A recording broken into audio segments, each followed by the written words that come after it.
کہ ربیع الاول میں ولادت ہوئی، بس یہی ایک موقع تھا کہ ابو بکر موجود نہیں تھے،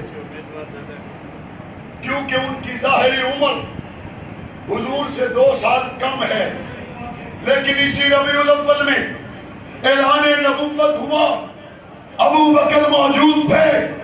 اسی ربیع الاول میں ہجرت کی رات آئی، ابو بکر صدیق موجود تھے۔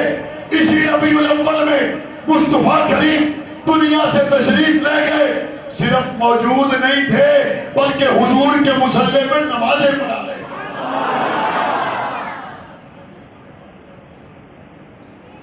اعلان نبوت کیا، ابو بکر صدیق ساتھ ہیں، اور یہی وہ وقت ہے۔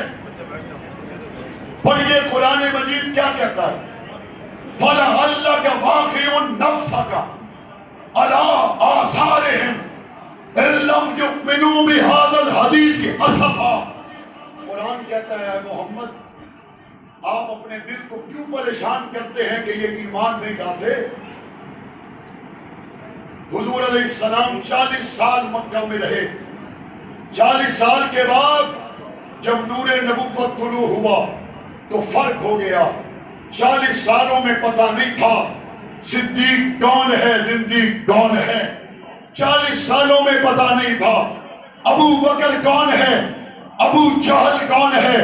40 سالوں میں پتہ نہیں تھا عمر کون ہے، ابو لہب کون ہے۔ 40 سال کے بعد جب نور نبوت طلوع ہوا پتہ چل گیا صدیق کون ہے، صدیق کون ہے۔